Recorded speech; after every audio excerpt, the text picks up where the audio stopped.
ball.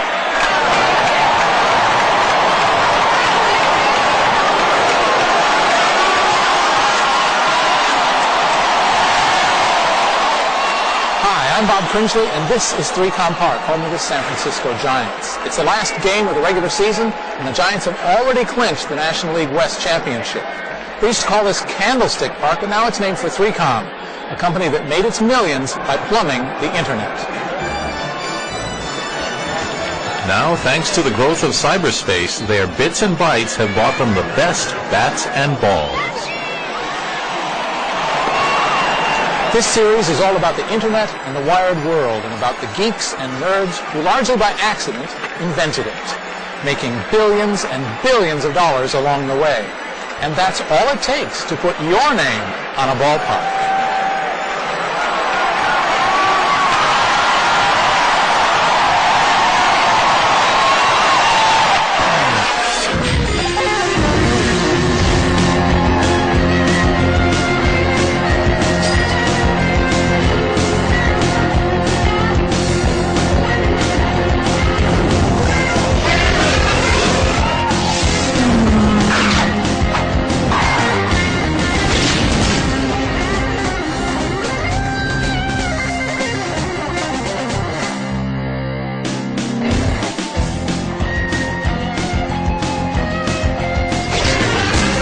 Wiring the World has launched an information revolution. It's changing the way we live and work, and the pace is awesome. 4 years ago, 3 million people used the Internet. Today, it's 100 million.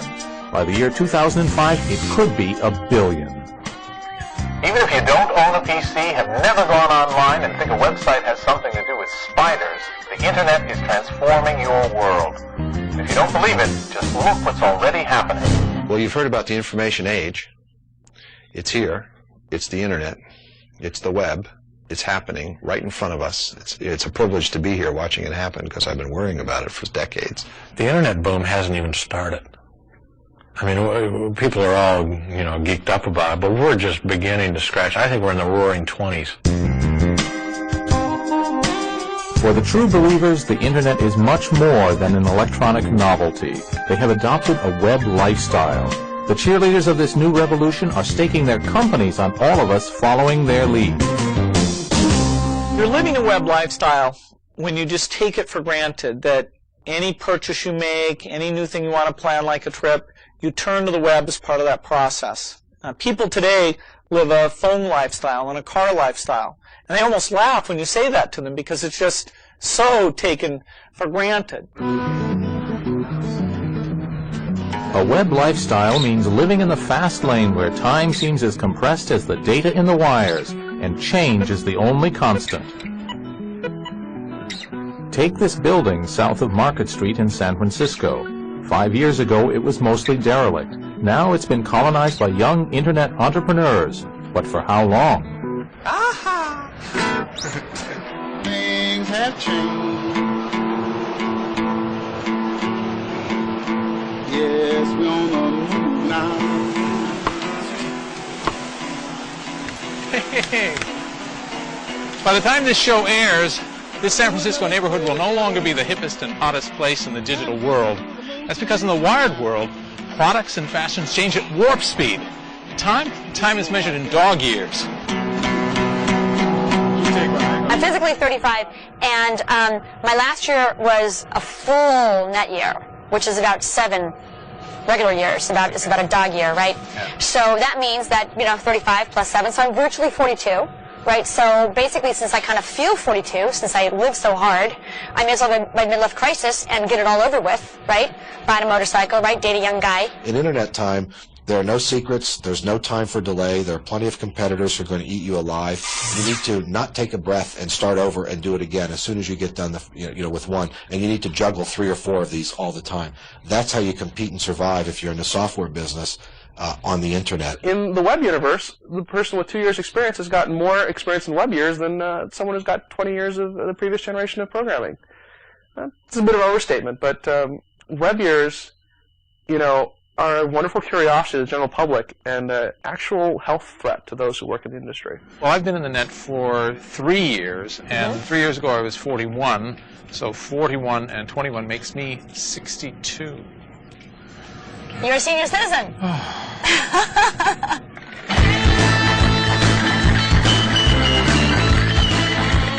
Today's kids are growing up wired. The information revolution is just part of everyday life. 70% of American schools now have access to the internet.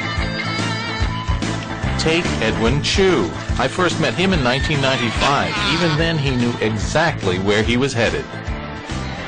What do your friends think of you? Boy, he's a nerd. Yeah. But I don't mind. I'm used to being called a nerd. Can't have other people stop your dreams.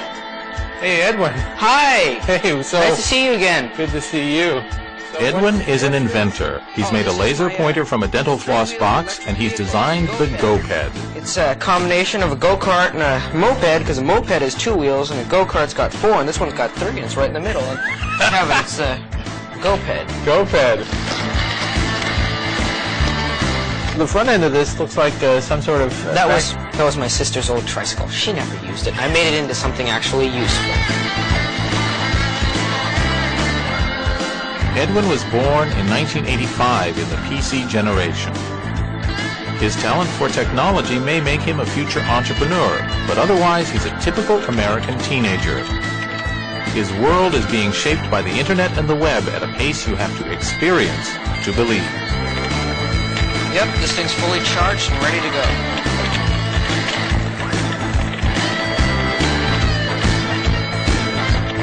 He's left me in his dust.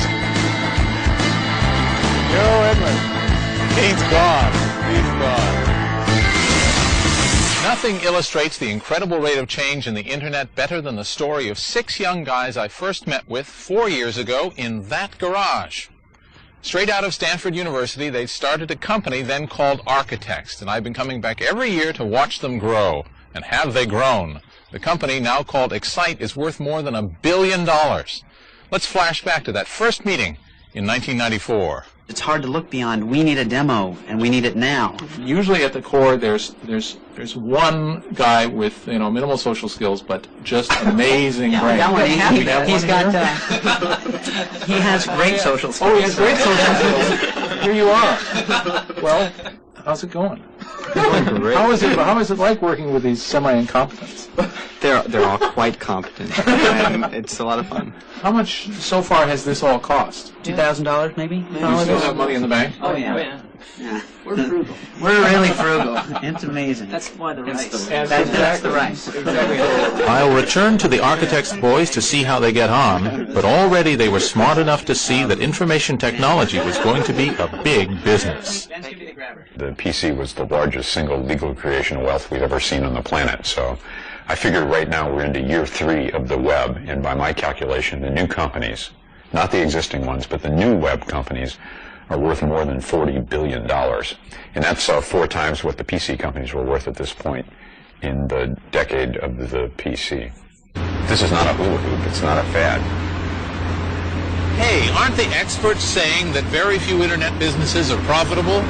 Well, that's true right now, but in cyberspace, these are pioneer days and the land rush has just begun.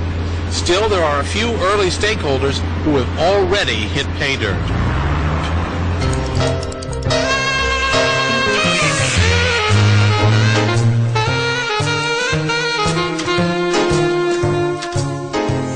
Maybe it was inevitable that the first moneymaker on the internet would be sex. After all, that's what got movies and videos started. Welcome to the peep show for the information age, a new take on an old trick.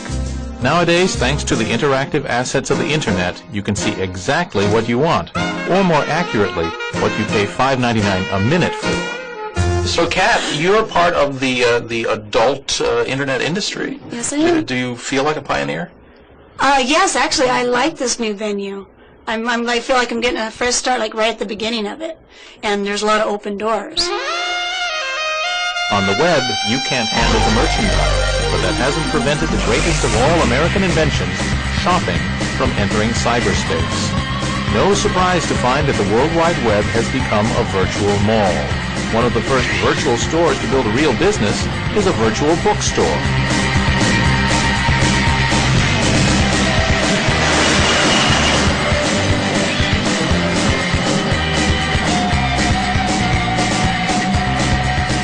This is Amazon.com, the brainchild of Jeff Bezos. He figured out that books were the ideal internet product because you don't need to touch before you buy. So Jeff rented a giant warehouse in Seattle, hired a bunch of Generation X bibliophiles, and ships the books which customers order from Amazon's website. So far, Amazon hasn't made a profit, but it's valued at more than $1 billion. Clearly, a lot of investors think Jeff's internet idea is hot. There's a sort of a fundamental irony that we're using bits to sell atoms. And yeah, it's a little wacky.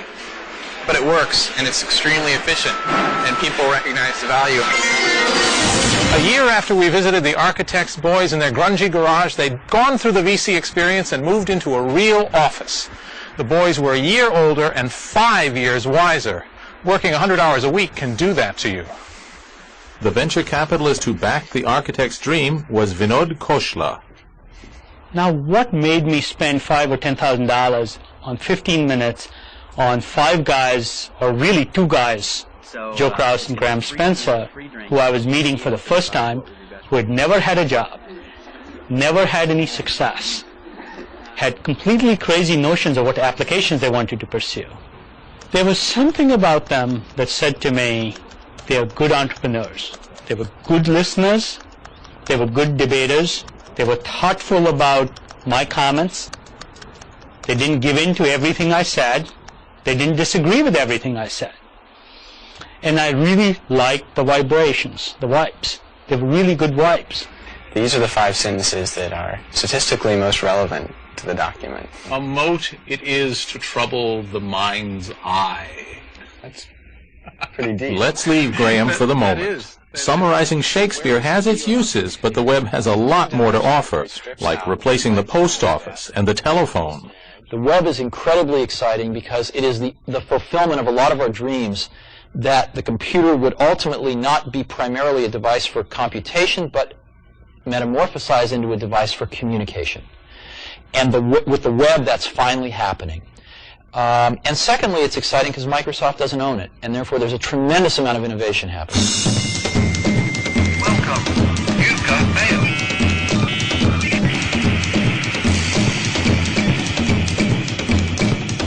Welcome. You've got post. And the tool for communication is... email, baby. That's number 1. I must get, I probably get 100 pieces of email a day. But at least 30 of them nowadays come from outside. They come from, hey, but I haven't seen you since you and I were in school together in 5th grade in Belgium. Do you remember me?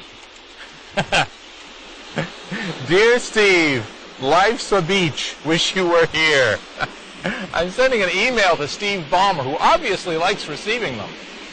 This will be one of the 100 million email messages that go out over the internet today. Email is the information revolution up close and personal. For more and more people, it's the way to communicate. You can send everything that you would put in a telephone conversation or a letter, and usually do it faster, cheaper, and it's global. There, that saves a postcard. Thanks to email and computer bulletin boards, the internet has created virtual communities, far-flung groups of people with a shared interest.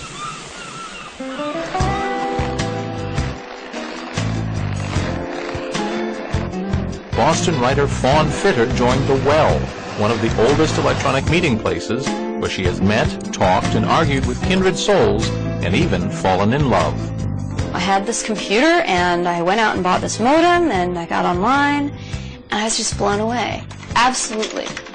Because I realized that here was this literally community of, at the time probably about 5,000 people, who were not just talking about sex or trying to pick each other up or whatever, that they were having actual conversations about actual things that I was interested in. I will confess that when I first got online, I had a little cyber fling, and the thing about online romances is that because you aren't actually with the person, you can project anything you want onto them. And then when reality slaps you in the face, it can either be a real wake-up call or it can work out wonderfully. I was just blown away by the style and fluency of this person's written communications. And then when we met in person, it just became apparent that he wasn't quite as fluent with emotional interchange. I'm not slamming him. He's a good guy. He's just not the one for me. And I don't think of having met him online as being all that very different from having met him at a party or in a bar or through a personals ad or rollerblading down the sidewalk.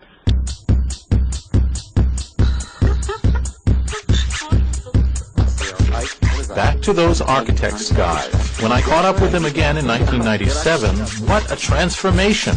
They changed the name of the company to Excite, moved to a bigger office, and have even done some cool TV advertising. If you can just get your mind together, then come on across to me. They used their venture funding to recruit a real CEO, what in the Valley we call adult supervision. So it's a very odd situation when you come into a deal where you're interviewing with a 24-year-old or a 23-year-old guy at the time and trying to sort of puff your chest out about all the things you've accomplished and all you've done. And here's a 23-year-old guy who's sort of well on his way to being a millionaire or a multiple millionaire and who's got a very good view of business already at the age of 23.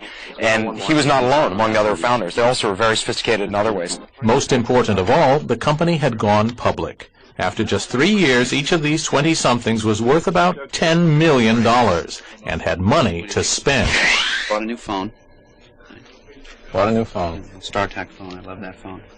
And I bought a camera. This is sort of my other new toy, which is just small. Take pictures. Try to take one picture a day in my life and record it. A phone, a camera, that's it? Didn't you buy like a car? I bought a car. I heard you bought a house. Just yesterday. That's right. What a big step. That's grown Huge step. That's very grown up. I had a hard time making a decision because I wanted to get, I wasn't going for a luxury mobile, I wasn't going for a Porsche or anything like that, but I wanted a pretty nice car, and I wanted lots of gadgets. I like gadgets in my cars, but the problem was that I'm also vegetarian, so I didn't want leather seats in my car, and so what I discovered as I was shopping for cars was that there are almost no car manufacturers who put all the gadgets in a version of their car without leather seats. So you can either have leather seats and gadgets or no leather seats and no gadgets. And so it was a big dilemma for me to try to pick the right vehicle that had the features I wanted and the seats that I wanted. So you get rich and you get a white Volkswagen. Right. Isn't this nice? I figured it's sort of the retro thing. Round headlights, trunk in front, good 4 cylinders. I'm really sort of jealous of this car, though. Yeah? A friend of mine bought this one. Yeah, don't give me that. Nice BMW Don't give me M3. that. This is yours, isn't it? Tree Sam. It is. It is. It's a fun little car. So Cars, phones, houses, just some of the rewards for the young geek smart enough to exploit the world's latest revolution. The revolution being created by the Internet is different from all previous ones. It's abolishing distance. This is my garage. A few years ago, I'd get in my car here and drive to the office. But today, thanks to the Internet, it is my office. In fact, it's the headquarters for my intergalactic business empire. With my computer plugged into the Internet, I run 2 software companies, write my column for PBS, and attempt to manage my life. It's a revolution, all right, and you know what? We owe it all to the Russians. The race to the new frontier, outer space, was the new sensation of 1957. Up through the fast-thinning atmosphere, the climb into the space void. From the desolate... It began with Sputnik, the satellite launched by the USSR in 1957. Sputnik caused a worldwide sensation and sent shockwaves through the U.S. administration. It forced 2 presidents into action. Their separate initiatives both paid off years later in 1969. With hundreds of circuits in orbit.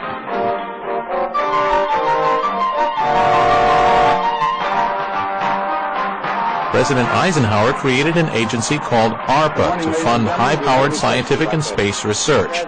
Being an Army man, he made the Pentagon responsible. So, obscure academics suddenly found themselves on the Cold War's front line. The money we spend yearly without putting a single weapon in our arsenal is $5,200 million. It created a considerable stir. It was clear that the area that we had chosen to work in was going to get more attention. And science, for a long time before that, had not had a particularly good name. It had not been a big deal. And I think there was a sudden realization that it maybe was important after all. All pre-start battle lights are correct. The ready light is on. President Kennedy's challenge to the Russians was to commit America to putting a man on the moon. He gave that project to NASA, the civilian agency. By now, it had taken over from the Pentagon responsibility for space research. Godspeed, John Glenn. 10, 9, 8, 7. I believe that this nation should commit itself to achieving the goal before this decade is out of landing a man on the moon and returning him safely to the earth.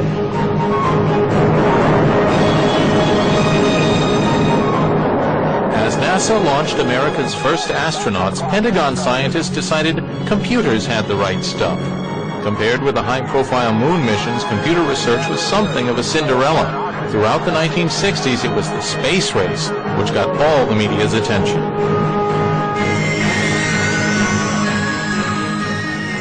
The computers of the 60s were the size of small apartments. Their use was strictly rationed, and only a few people got anywhere near them.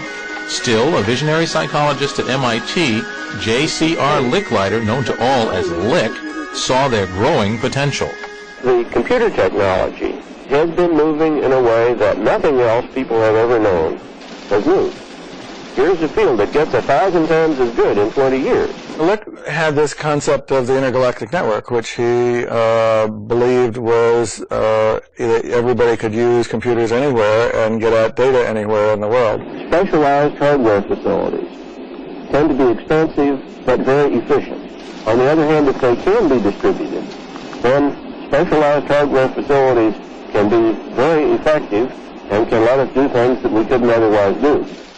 Lick was thinking big about the future of networking at a time when there was only a handful of computers anywhere in the world, and decades before the personal computer would arrive. The vision was really Lick's originally. I mean, none of us can really claim to have seen that before him, nor anybody in the world. I mean, Lick saw this vision in the early 60s. He didn't have a clue as how to build it. You know, he didn't have any idea what to do to make this happen. By the mid-60s, the Gemini program was regularly sending American astronauts into orbit. On Earth, ARPA was funding mainframe computers for research at major universities. Mainframes were too big and expensive for personal use. But in keeping with the communal spirit of the times, a system was devised to provide more people with computer access. It had the science fiction name time sharing. Many users were connected to the same computer, and the user had the illusion, every individual user had the illusion that the computer was just serving that user. The computer was fast enough so it could serve you and move to the next person and the next person and the next person and come back to you, and you were never aware of the fact that it left you. The Internet and the World Wide Web were really born right here at the U.S. Pentagon, headquarters for the world's most powerful fighting force and home with the squarest jaws on the planet. A sack full of money was set aside to fund far-out scientific research as part of the so-called space race. Like most Pentagon projects, it had a strange acronym, DARPA, Defense Advanced Research Projects Agency.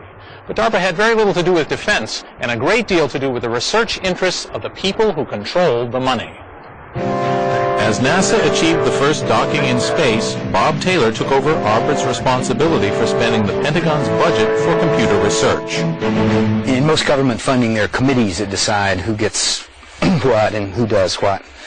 And in ARPA, that was not the way it worked. The person who was responsible for the office that was concerned with that particular technology, in my case computer technology, was the person who made the decision about what to fund and what to do and what not to do. So the decision to start the ARPANET was mine, with very little or no red tape. It's more than 30 years since Taylor worked in the endless, nondescript halls of the Pentagon. And do you know, they have a speed limit in these corridors.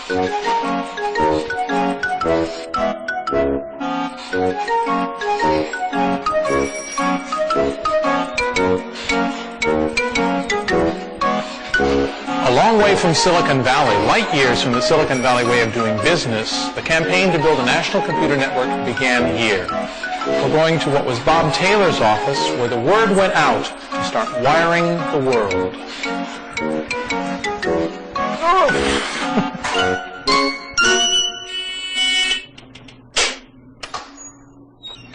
Hello? Hi, Bob Cringely. Jim McKinney. Okay, Jim, do you know that the Internet was was founded right in this room? No, I did not. Well, you haven't redecorated either, as I can see. So do you use the Internet in your work? We certainly do.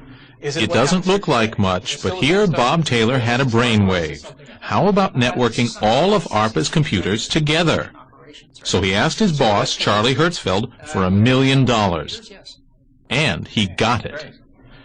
Can I get a job here? I was sitting in my office in the Pentagon, and to communicate with people at Santa Monica, I had to sit down at this terminal here. And if I wanted to talk with the people or the computer in Berkeley, I had to get up from this terminal and go over and sit at another terminal, go through a different protocol, a different command language. The same for MIT. So the obvious question is, wait a minute, why don't we have one terminal and have all of these places interconnected? It might not be an intergalactic network, but even interstate would be a huge step. The universities ARPA funded weren't enthusiastic about the so-called ARPANET. But many of the people in charge of the computing facilities at these ARPA-supported places saw the ARPANET as a threat, in the sense that it meant that someone from another part of the country would be using some of your precious computer time. Typical response was, why? I said, well, look, you'll be part of a network, and you can use other people's networks, and they can use other people's computers, and they can use yours. I said, no, nobody can use mine. It's overloaded right, 100% right now. Don't touch me. Initially, some of the universities that had these host sites weren't incredibly enthusiastic. I mean, they would say, why do I want anybody else to use my computer? I'm busy enough right here. Or, I don't want to share anything at other guy's site anyway. We've got our own, fish to fry. People were totally unwilling to do it. However, each of these sites was being supported, hundreds of thousands, millions of dollars a year by ARPA, and ARPA said, you're going to join this network. And sure enough, they did. In 1968, the Apollo program succeeded Gemini and lunar missions began. Meanwhile, Bob Taylor was pushing his plan to link ARPA-funded mainframes at UCLA, UC Santa Barbara, and Stanford in California, and the University of Utah. So ARPA issued a request for quotations to 140 technology companies. The brief was to invent the first ever digital computer network. Time for the Cringely Crash Course in Geek. That's modern geek, not ancient. Every revolution brings its own specialist vocabulary. I bet Alexander Graham Bell spent entire dinner parties explaining dial-a-joke. Well, the information revolution is no exception. It's brought whole new meaning to words like digital, packet, protocol, and browser. The key word is digital, and we can blame computers for that one. A computer is just a box of switches, and switches are either off or on, represented by the numbers 0 and 1. Any information, no matter how long or complicated, coming from a computer can be represented by a string of those two digits, 0 and 1.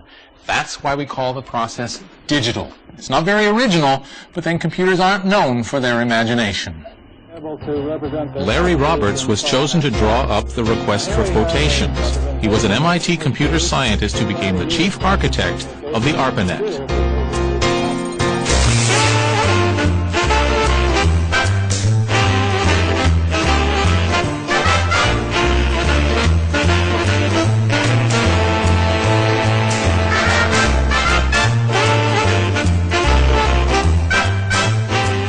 Let's pause to consider the social habits of 1960s geeks like Larry and his friend and colleague Glenn Kleinrock. These guys are applied mathematicians, and for fun and profit, they applied their mathematics to gambling. You're a gambler.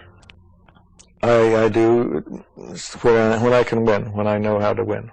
Do you know how to win? Well, at gambling, yes. I know how to count. Larry and I always liked puzzles, and we liked challenges. And of course, Las Vegas presented a wonderful challenge. We were going after roulette. See, roulette is a wonderful game. It's a game where you lose a nickel on every dollar you bet, by and large, if it's fair. So we developed a system to just measure where the ball and the wheel were, calculate when it's going to fall in, and you just have to predict half the wheel, and you've got 2-to-1 odds in your favor. But we needed some data. And so I wanted to record the sound of the wheel and use the sound of the wheel and the Doppler shift of the sound of the wheel to find out when. And I went to another casino and I tried to record it. So Larry put a microphone in his hand, a wire to a recorder inside his jacket, and wrapped his arm as if he had a broken arm. And he put his arm next to the wheel. And I was a decoy. I was there gambling and drawing attention to me. And Kleinrock sat there betting on the side. Well, he started winning. And the pit boss came by as he started showing him winning, and me, my bandaged hand near the wheel. And he said, "Now, what's wrong with your hand?" And I said, "Well, I burned it." And now the croupier started noticing me, and he saw Larry and me walking together. So I'm winning. I'm a buddy with Larry, and Larry's hand is right next to the wheel, wrapped up like a mummy. So this croupier takes Larry's broken arm and he yanks it. And he said, "Well, would you like it broken off?" And so at that point, we decided we better leave.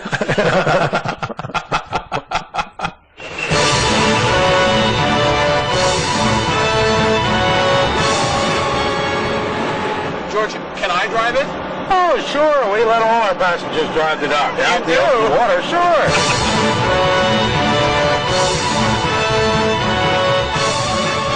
Let's get back to New England, true birthplace of the information age. Not only is this the home of Captain Bubblehead and his amphibious assault craft, but in the 60s it was the hub of advanced computer research.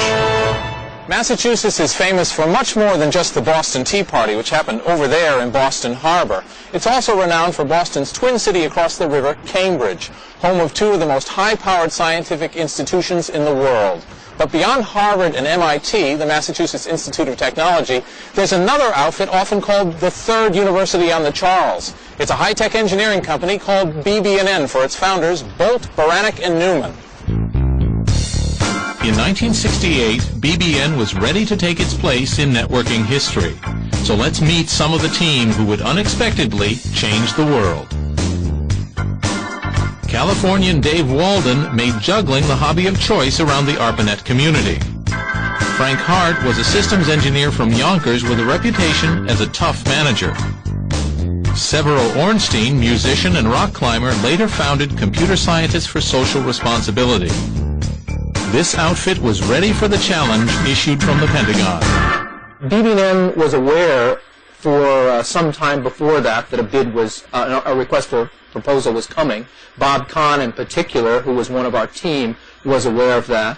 BB&N put together a team of people to get ready to bid. So in fact, we were working on the bid before the request for proposal came out.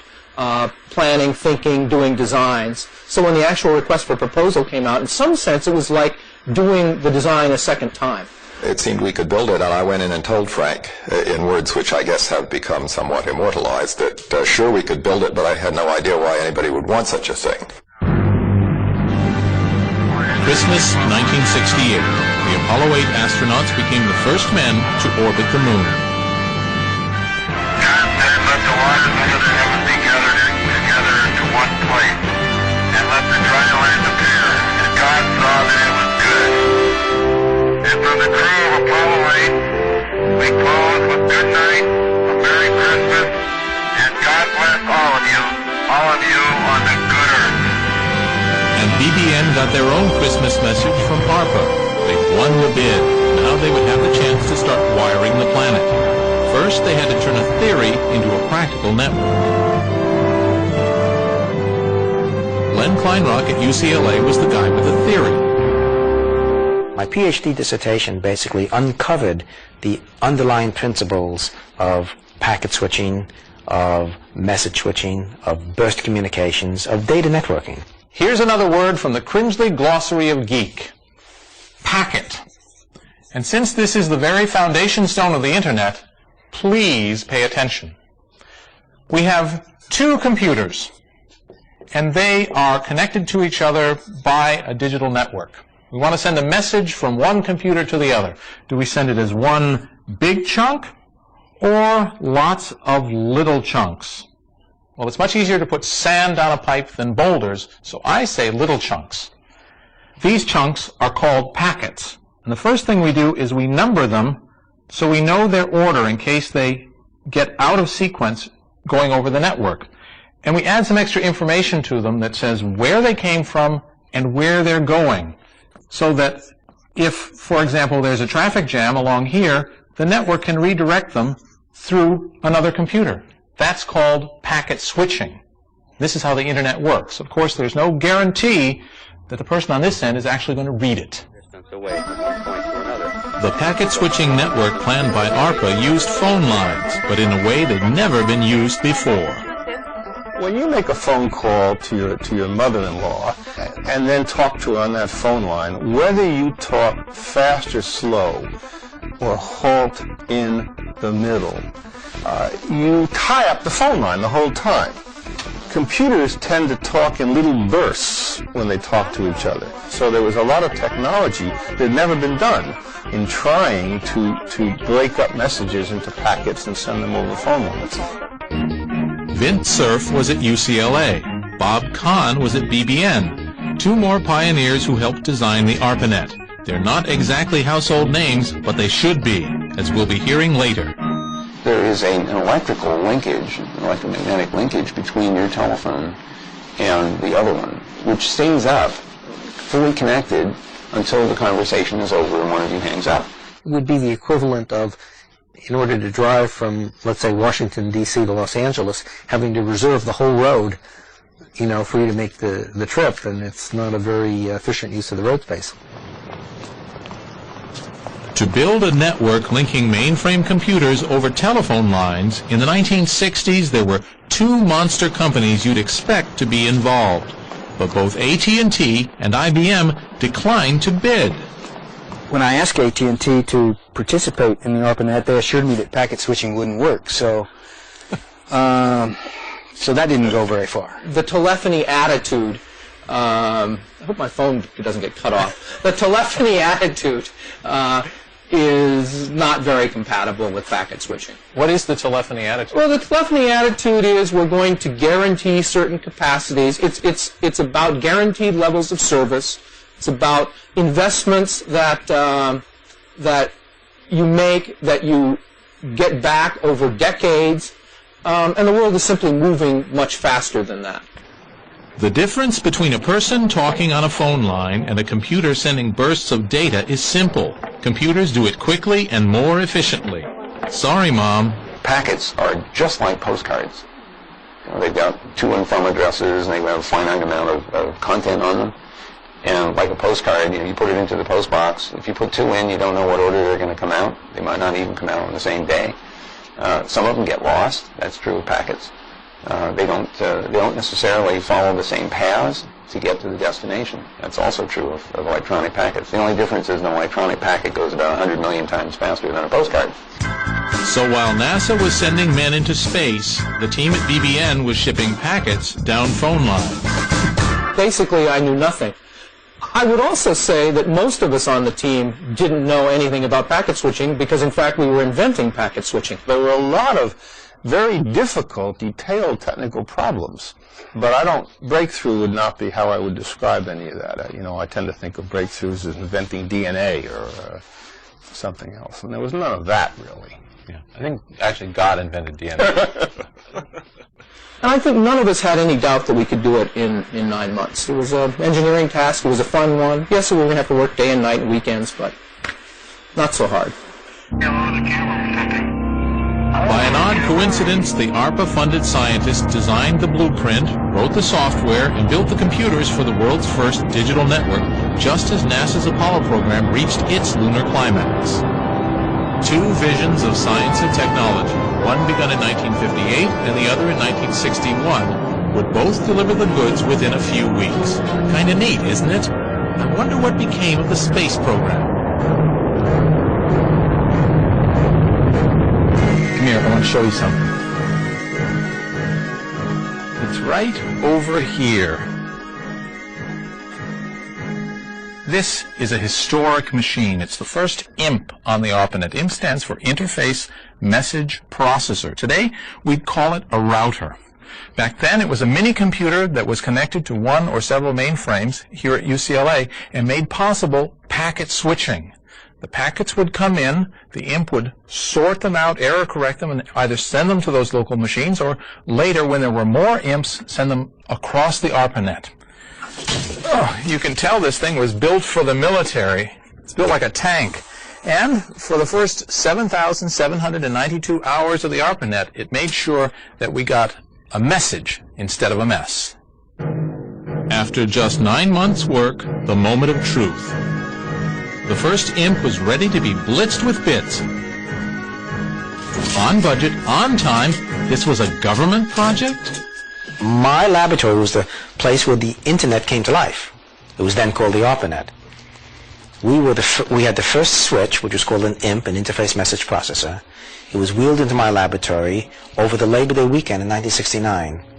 And on Tuesday of that next week, we had bits moving back and forth between that switch and my host computer. Len Kleinrock was so moved by his historic role that 30 years later he wrote a poem to recall the romance of imps, nodes, and technical specifications that only geeks could love or rhyme. It was back in '67 that the Klan agreed to meet. The gangsters and the planners were a breed damned hard to beat. The goal we set was honest, and the need was clear to all. Connect those big old mainframes and the minis, lest they fall. BB&M delivered the product on time, 1st of September, actually a little earlier than the guys at UCLA hoped. Our software wasn't quite ready when the hardware showed up, and it was Labor Day weekend, and we were sort of hoping that it might be delayed. They airshipped it. BB&M had promised that the imp was running late.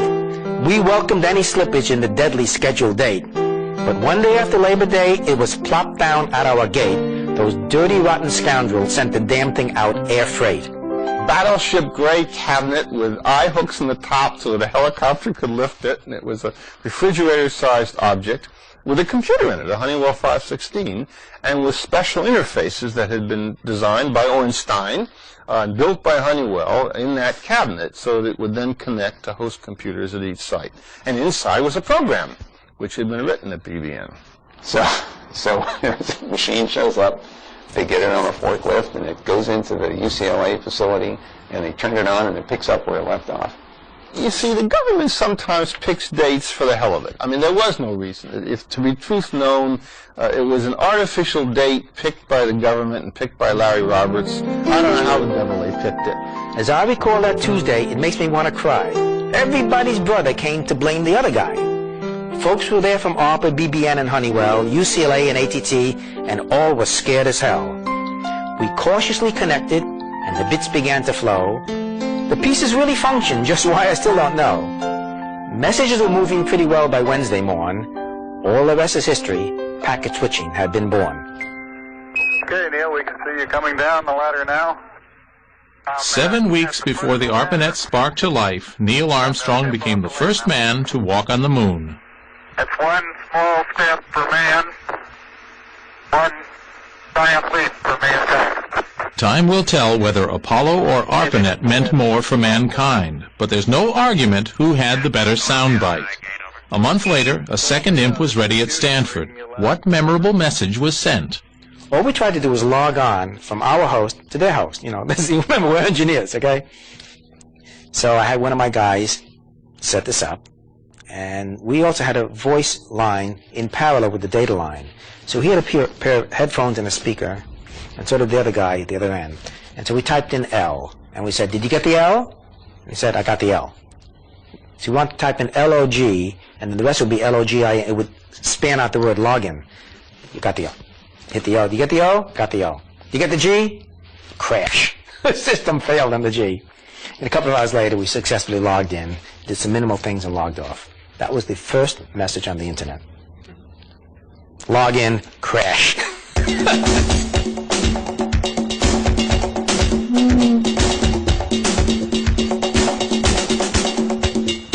The ARPANET was born at a tumultuous time on campus. You were more likely to meet hippies than hackers. Some hippies were hackers too, and thought computers could be used to change society. Stuart Brand was one. He founded the Whole Earth Catalog, Bible of the 70s alternative lifestyle. It had a great impact on the first generation to use the internet. Hackers succeeded and hippies failed. Same group of people, same length of hair, only instead of drugs it was computers. And I think the main difference there is that drugs never got any better and computers just kept getting better and better and better. And the kind of money you could make with drugs was problematic, and the kind of money you could make with computers was fabulous.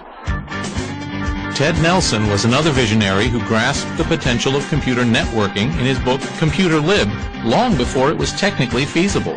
It's not that I claim to be smarter than other people, it's just that most technical people don't understand the creative process, don't understand the problems of ideas, and of evolving ideas, and of the representation of ideas, and the evolving representation of evolving ideas, and the intercomparison of the evolving representation of evolving ideas. And that's the issue.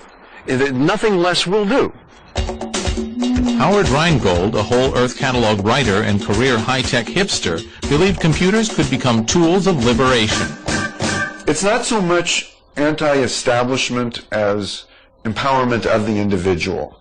The belief that if you can give people tools, they can do things. They can make the new, better society. And that joining some crusade to create some great cause has failed. In 1972, I wrote an article for Rolling Stone called Fanatic Life and Symbolic Death Among the Computer Bums. And the opening line was, "Ready or not, computers are coming to the people." And it was pretty much foretelling what came to pass, which was that computers had been liberated from the IBM mainframe approach to life. The idea that computers could really be used for extending our intellects and communicating with each other was something that didn't emerge for a while. That's how it started, is turning a mainframe into a personal computer. And then they just found various ways, first with time sharing and then with actually making these things to make personal computers. The idea was power to the people, straight out of, straight 60s doctrine.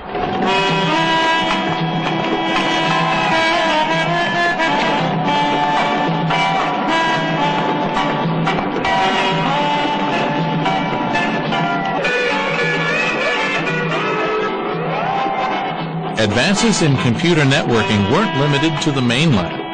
Scientific experiments in Hawaii couldn't be easily connected by phone lines. The solution was to use radio.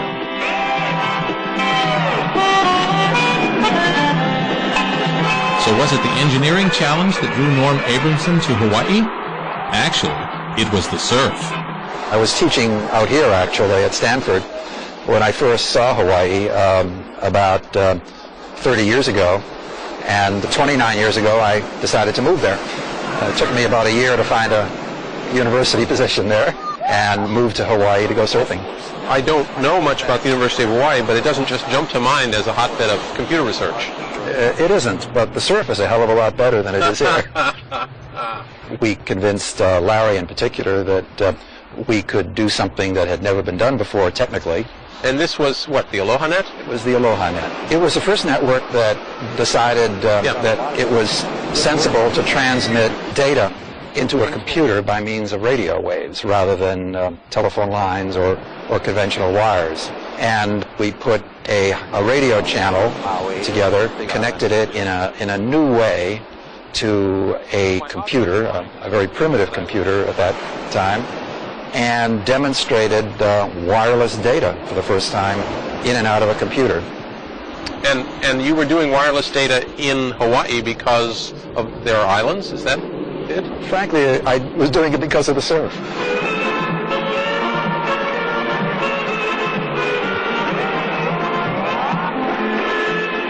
By 1970, packet switching networks were running on phone lines, radio, and satellite over long distances on land and across the oceans. It was, theoretically, international. By 1972, the ARPANET had grown to include 20 locations, including MIT. The pioneers from BBN settled down to managing and extending the network. But still, hardly anyone knew about it. So Larry Roberts at the Pentagon decided it was time to let the world know that ARPA had invented the future of computing. I had Bob Kahn organize this huge show for us of the network, where we had dozens of network terminals, and we had an imp on site in the hotel in Washington. and everybody brought in all their stuff and got their computers online. Basically set up a node on the ARPANET, right on the ballroom, right on the floor of one of the ballrooms. And with a false floor, we wired it up, and we actually got donations of some 40 or 50 computer terminals from different manufacturers, and then we orchestrated with a variety of different research places to put applications up on their system and make them work. In Washington, he was log on to a machine at MIT. There, call up a program from UCLA whose job was to execute and run and send the data to a printer right next to him in Washington. So you can imagine, you know, MIT, UCLA, Washington, you know, at those times, moving things around the country was really hot. What was the public reaction? I think it varied from delight that we had so many people in one place doing all the stuff and it all worked, to astonishment that it was even possible on the part of people who just did not know, weren't exposed to this before. It was a real event. It was a kind of a happening, you know, like happens once in your lifetime. Throughout the 70s, the ARPANET grew. Other networks were created too. But there was a problem. Each network was different with its own rules. You couldn't send packets from one network to another, let alone through another to a third.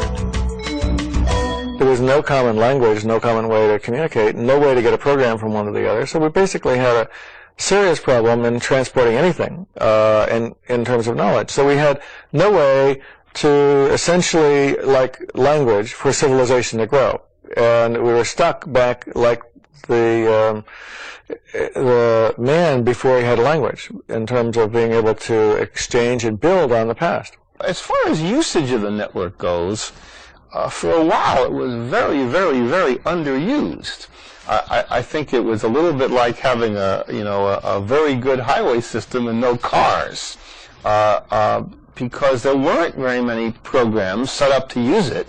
The individual universities did not have protocols, rules. In other words, when you call somebody in France, you could have a perfect connection, but if they don't speak English and you don't speak French, you still don't talk much. So even though this network was put in, the hosts couldn't talk to each other in many cases about very much. TCP/IP. These are probably the 5 most important letters of the information revolution. They stand for Transmission Control Protocol, Internet Protocol. What a mouthful. In the Glossary of Geek, a protocol is the rules that control how different computers talk to each other. The TCP/IP protocol was invented by Vint Cerf and Bob Kahn. It determines how computer networks talk to each other. Without TCP/IP, there would be no Internet. What an achievement, and yet such a name. They could have named it WOW or KISS, but TCP/IP? Bob and Vint decided to work together to crack the problem. On one of his visits to the Bay Area, Bob stopped in to see me at Stanford and was describing for me these other packet switching networks that he was developing, and pointed out that he knew that he needed to find a way of interconnecting them. If BB&N had one network and let's say AT&T had another, it would have been possible to just plug the two together with a box in the middle, and BB&N and AT&T wouldn't have had to do anything to make that work other than agree to let their networks be plugged in. And so we began to think about the question of protocols that would allow such an amalgam of networks to interwork. We did that work in the early 70s, and that was before the Ethernet was on the scene. It was before the personal computer and workstation. So, I mean, what we did anticipated all that, and by virtue of the niceness of the architecture, the modularity of the architecture, it allowed for any network to fit in there, and any computers, including the local area nets of today. Their seminal paper was published in May 1974. They called it A Protocol for Packet Network Intercommunication. It's a real page-turner. Every new information technology needs something that makes people just have to buy it. It's called the killer application or killer app. For the IBM PC, it was a spreadsheet. For the Macintosh, it was desktop publishing. And the Internet is no exception. This is a communication network. So guess what? The killer app is a way of communicating. Email. And that's how the lowly @ sign jumped from the keyboard into a place of honor in computer history.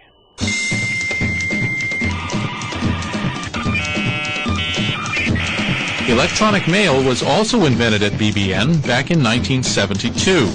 A program for sending files was adapted to carry a mail message between two mini-computers. Ray Tomlinson is modest about his invention. It was just a hack. And the next step was to get other people to try using it, because so far I'd only sent mail to myself first and then to the other people in my group. Ray's hack has driven networking for a generation. One of the first applications we put on the system was from Ray Tomlinson's network email. As soon as email came on, it took over the network. But it was hard to believe that that was going to be a major use of the network. It really was. That was not what had been touted in the first place, that sending messages back and forth from people from person to person was going to be a large use of the network. It was hard to believe for a long time. People-to-people communications was what excited people. You know, machine-to-machine or human-to-machine was not all that exciting. And where did that icon of the Internet, the little @ sign, come from? Credit Ray for that one, too. I looked at my keyboard on a Model 33 teletype.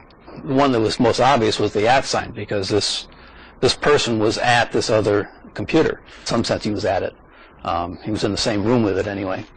And so it seemed fairly obvious, and I just chose it. But with email, you know, you could communicate with a lot of people very, very quickly, sometimes in the middle of the night. It made it possible to start to move things around that you wouldn't have thought about, dealing with people in different time zones. And so it really caught on quite a bit. So you're the guy who invented the use of the @ sign in email addresses. So Yes. I'm bob@cringely.com. Mm-hmm. So I can thank you. Well, thanks a lot. A lot of people have said that, especially with the advent of junk mail. And of course you now have infinite wealth. No. No? No. And how does it feel to have changed the world? Oh, it feels wonderful. I think it's incredibly exciting. I think that it's the kind of thing where now you go down the street to your neighbors who never knew what a computer was in the days you were doing this, and they're all of a sudden experts at using the web, and think that's a lot of fun. So no, it's quite nice. Technologically speaking, the 60s hit 2 home runs, Man on the Moon and the first computer network. But the funny thing is that none of those pioneers got rich, though at least the astronauts made it on primetime television. As for the geeks who invented the ARPANET, who laid the foundations for the information age, zilch. Neither fame nor fortune.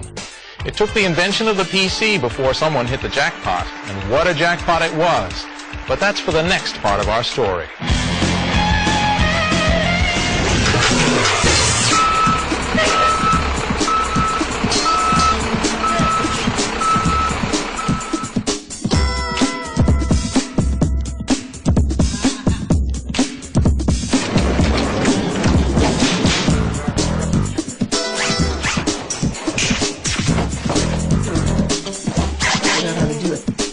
Remember Excite? By March 1997, after 3 years, they'd gone from hacking code in a garage to become an internet media company. Revenues from advertising were into the millions, and they'd outgrown office number 3. Time for another move. 3 years ago, we visited with 6 kids in a garage working on their dream. Starting with $18,000 and a bag of brown rice, they built Excite into a company with 200 workers worth $250 million. And this is just the start. It has to be, because in the world of internet business, the rule is grow or die. You see, we moved from the garage to the dining room. We moved from the dining room to an office, about 5,000 square feet. We moved from that office to this office, about 12,000 square feet. And now we're moving to our final resting place. I wouldn't have even guessed that we would have moved into the Garcia office that we were at, the 2,000 square foot office with little dingy cubes. So that was a step up for us. And then to move in here and then to move into our very own building, it's just a surprise.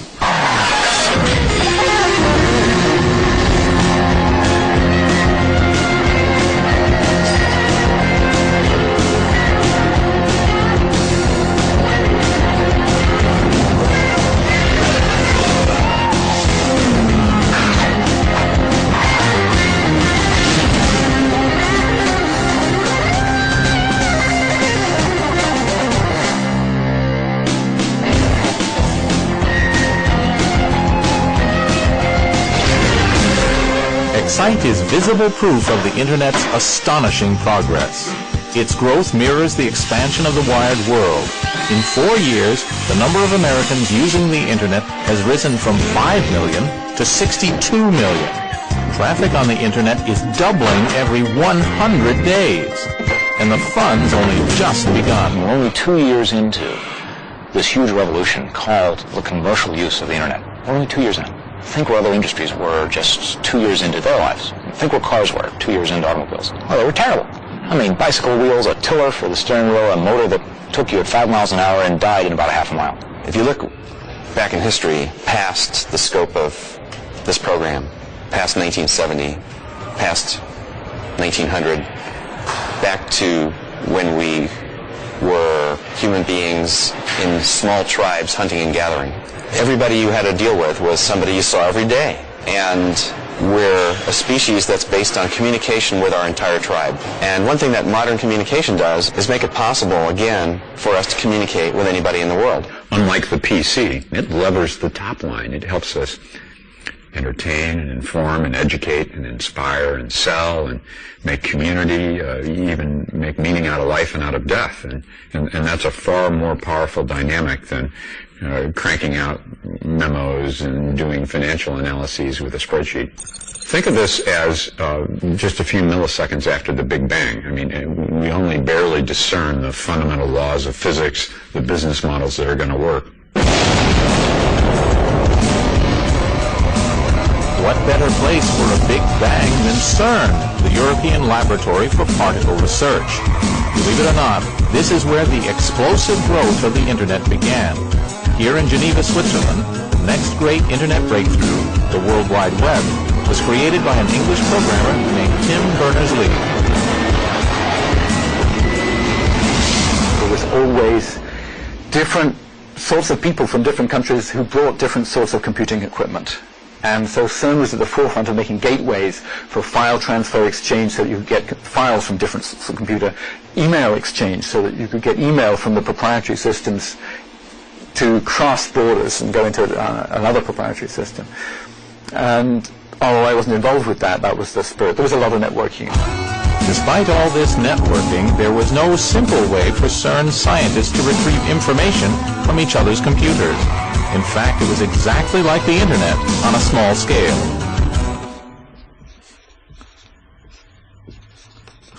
I'll be at this forever.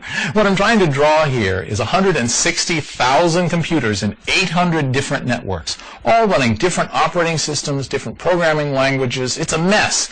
And that was the situation faced by Tim Berners-Lee.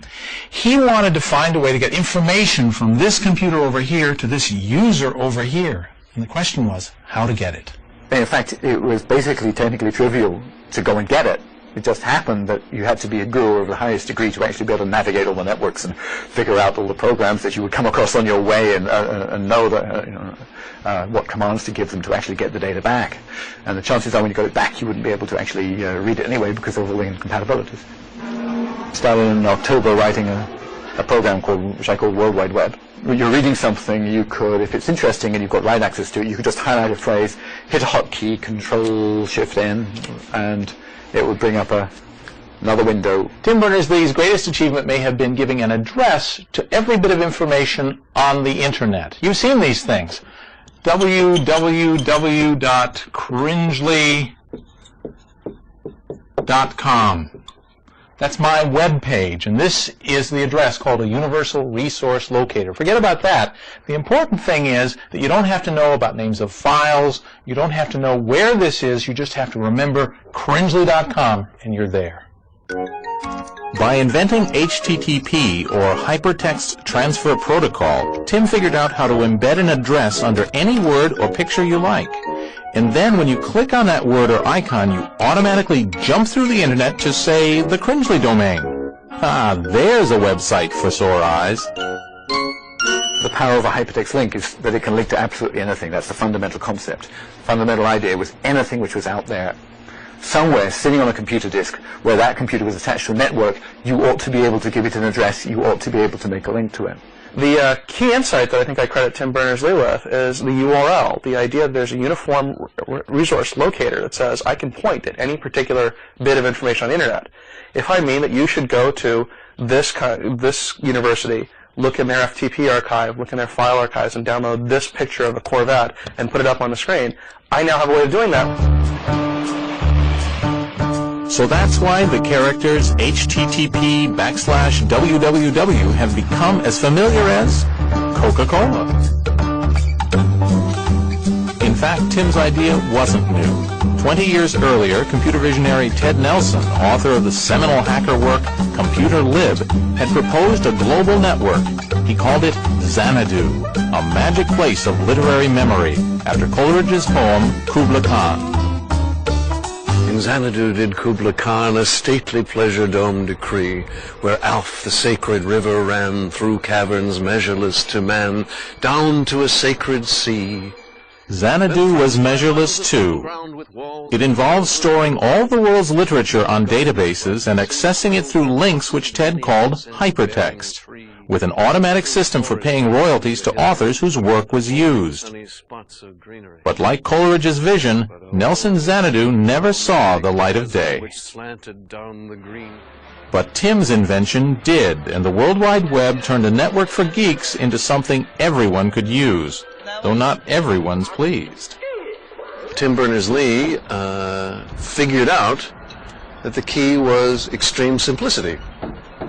And that's very painful to me because, of course, now the Websters are trying to grapple with all the issues we were trying to solve in a single design at the beginning.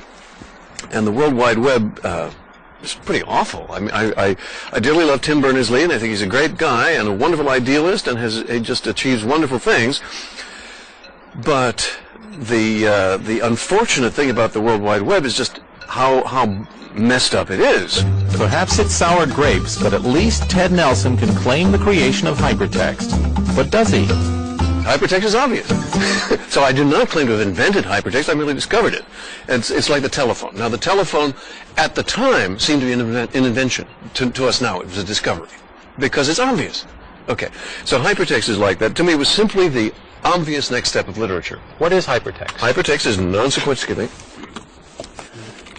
Excuse me too, Ted. I must get back to the World Wide Web. Tim's solution for the world's particle physicists turned out to be a solution for everyone, helping to network incompatible computers. CERN wasn't in the Internet business, but in 1991, they published the code, and within 4 years, the World Wide Web was sending more packets than any other Internet service. They took the bits and pieces that existed and figured out a way to put them together and make it work. It was a tour de force. The people who did the World Wide Web were really willing to take existing pieces of things in god-awful condition in some cases and figure out a way to make it work. And the World Wide Web people deserve a lot of credit for what they did. I mean, what they did was very difficult. The web is a success precisely because it is not a monolithic new software product. You don't get Web 9.0 in the mail on CD-ROM. The web is a collection of a whole bunch of small technologies that fit together because a couple dozen people all thought about how they'd work together cool. And they're all being evolved constantly in real time by thousands of people around the world, and there isn't any central release. You can't go anywhere to go buy a copy of the web. The fact that the World Wide Web did work, I find is not just exciting for itself, but exciting for the whole idea that you can have an idea, some idea and it can take off and it can happen. It means that sort of dreamers all over the world should take heart and not stop. The web was a huge step toward wiring the world, but more changes were to come. One of these happened far from CERN and far from Silicon Valley, too. It happened here. U.S. government money made possible the ARPANET and the Internet. But there was a catch. There was no commerce allowed on the net. When this restriction was finally lifted, it wasn't Bill Gates or any of the other digital titans who turned the Internet into a commercial marketplace. No, it was the folks on the Hill, the custodians of capitalism. It was Uncle Sam. Roll the drums and sound the trumpets for the congressman from Virginia's fightin' 9th District, the Honorable Rick Boucher, who in 1992 amended a law. Here are the historic words which made all the difference. This future ubiquitous network for voice, video, and data communications of all kinds will connect homes, schools, and workplaces. It will constitute an essential ingredient for our future economic competitiveness and will open new worlds of information and services for all of the nation's citizens. This is Congress speak for you may now buy and sell things on the net. What made it easy to do so was one more software breakthrough. Time for another word from the Cringely Glossary of Geek. This word is browser. It doesn't sound like much, kind of a laid-back word, but there's nothing relaxed about the browser because it changed the face of the Internet. Here's how the Internet looked in the 1980s. Lists of text. This is Stanford University, but you'd hardly know it from looking. It's not very user-friendly. It's actually hard to find what you want, and frankly, it was mainly a tool for nerds. And then came this, an attractive, easy-to-use shop window, a gateway to the riches of the Internet. This is a browser. And just as the Mac made a PC into a computer my mother could love, the browser opened up the Internet to everyone. It was not at Stanford, but on a Midwestern campus that the second great innovation of 90s Internet technology took place. Here, a bright kid named Mark Andreessen was earning minimum wage at nights, writing code in a supercomputer center at the University of Illinois.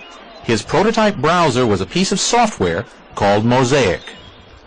We ended up sort of in the middle of the night starting this project that we called Mosaic. What we were trying to do was just put sort of a human face on the Internet. The Internet at that point was a tool for researchers and scientists. For years, Bill Joy had been telling me that someday we'd back a 21-year-old kid who would write software that would change the world. And lo and behold, sitting in my office is this 23-year-old, not a kid. I mean, he's a very mature, hulking, young executive. And Mark said this software is going to change everything. For me, this whole thing started exploding with the invention of the browser, Mosaic, because suddenly the Internet was accessible to the average person through this rich graphical interface. You didn't have to know these arcane protocols. You didn't have to be a nerd anymore to access the Internet. Mosaic put a face to the web. And Mosaic plus the web then finally gave us a way to express to the non-technical person what all of us in computing knew was the tremendous value of having networks interconnected. And now everyone's a webhead and everyone's excited about the web. Those ideas have been present for 20 years, but it took a killer application, clearly Mosaic. Mark's Mosaic browser spread across the Internet like wildfire. It brought him to the attention of an ex-Stanford professor who had already made millions from one startup and felt like doing another, Jim Clark. I said, look, if you can recruit all of the guys, every single guy who helps you write that program, then I'll put my own money in it and we'll just start a company and figure out some way to make a business out of it. And that's exactly what we did. I put $3 million in. We flew out to University of Illinois 4 days later, signed them all up. After a brief tussle with Illinois over the Mosaic name, Jim and Mark's new company became Netscape. Their product was a Mosaic killer, Navigator. Jim's plan for the company was, well, minimalist. But my attitude was, if 25 million people are on the net today, 1 million of them are using Mosaic. This was, bear in mind, April of '94. And we can displace Mosaic.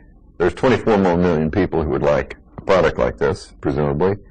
And the market, the size of the net was doubling roughly every year and a half. So I meant by the time we had our products in the marketplace, it would be 50 million people. So you've got to be able to make money with 50 million people using your product. And that was the sum total of the business plan at that time. It didn't take a rocket science to figure out that there was a big market here. And we had one meeting with Jim and Mark after that, decided to invest, and then set about on a crash program of 120 days to hire 4 vice presidents and a world-class CEO and get the Netscape product shipped. Well, fortunately, you had the money. Fortunately, I had the opportunity. The money was easy. It was knowing the opportunity and recruiting the people. Well, in about a year and a half's time, we had 65 million users. The most rapidly assimilated product in history. In other words, no one had ever achieved an install base of 65 million anything. In fact, I don't know if anyone had ever achieved that kind of install base in anything except perhaps Microsoft. And Beanie Babies. And Beanie Babies, okay.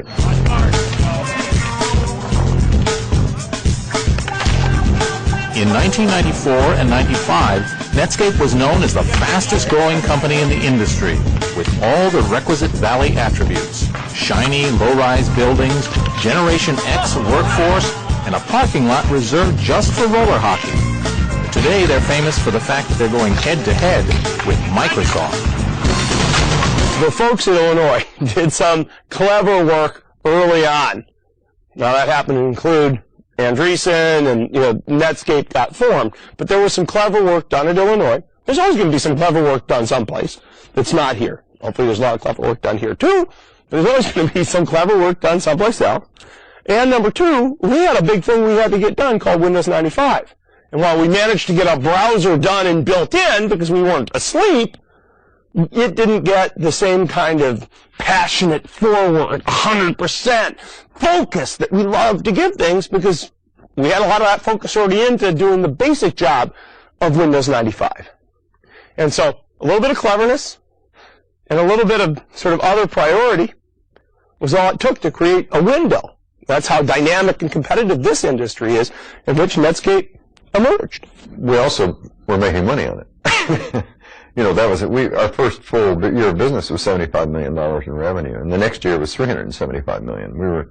Until Microsoft kind of came in and punched us in the face, we were the fastest growing company in history. It's another example. With his Navigator browser dominating the internet, these were sunny days for Mark and Netscape. The storm would come later. Thanks to the World Wide Web and the browser, the internet was transformed. Suddenly, here was the recipe for commercial opportunities in cyberspace. A giant feast of digital delights laid out for anyone with a PC and a modem to enjoy. So how does it work? The internet is like a giant restaurant. You look in a menu for something that appeals, order it, the order goes off somewhere and is served up by a waiter or waitress. Well, the internet's the same way. The individual PC that's ordering the information is called a client. And the big computer at the end of the line that provides what the client needs is called the server. These days it often takes so long, perhaps it should be called a waiter. The business of building these servers is another of the opportunities created by the internet. And serving up information turns out to be very profitable. It's selling like hotcakes. The biggest of these information providers is America Online, a company now worth $16 billion.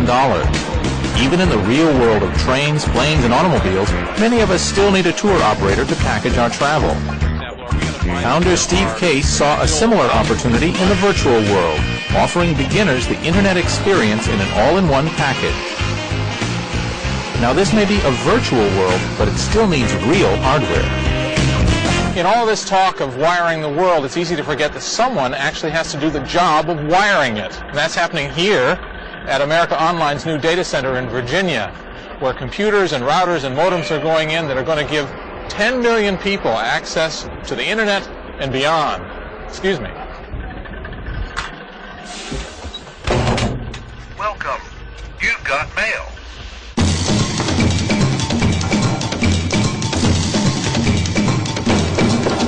In 1982, bought my first computer and wanted to hook it up and be part of this online world, and went to great lengths to make that happen. It took many months, hundreds of dollars to get the modem to work with the software, to work with the cable, to work with the computer, to actually connect to this world. So it was very frustrating. At the same time, I found it kind of exhilarating that I actually got it to work, and I was able to access information and talk to people all around the world from my little desktop in Wichita, Kansas, which is where I was living at the time.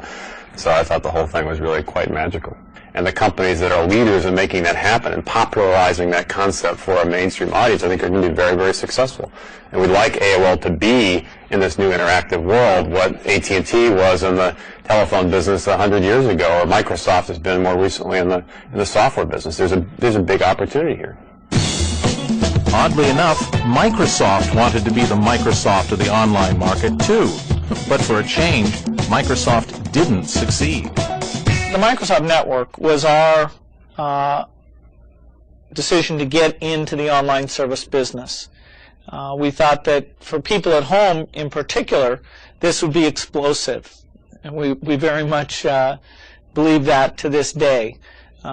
Electronic mail, staying in touch with your friends, seeing what's going on in the local community, getting up-to-date news, and having that be nicely packaged with chat sessions and neat new software features. We saw a market for that. Even I made a foray into this marketplace. Back in 1994, Apple Computer created an online consumer service called eWorld. One of its notable attractions was the columnist Robert X. Cringely. At the time, I made this bold statement. So my job on eWorld is to create controversy and therefore get a lot of people talking over the electronic back fence. Impressive. eWorld went belly up, though Apple fights on. And me? Why do you think I'm schmoozing with the guy who runs America Online? He has 10 million subscribers already, but 80% of Americans aren't wired. That's what I'd call an opportunity. There are more users, more websites, and more data sources joining the Internet every day. Plenty brings its problems. The more places you have to look for information, the harder it is to find what you want. We need help. So people have invented tools for the job. Search engine, another word invented for the Internet. The World Wide Web is an enormous collection of database libraries that hold information rather than books. The problem is, how do you find what you want to know in that massive information? Well, librarians cracked that problem years ago. They invented the catalog.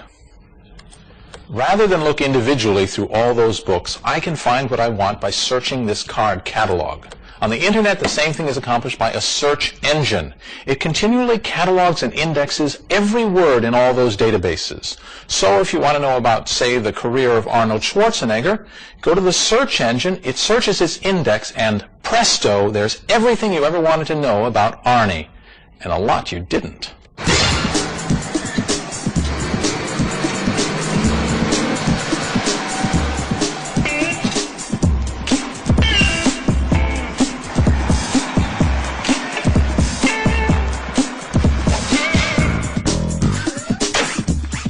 Two things are constant in Silicon Valley: the steady consumption of soda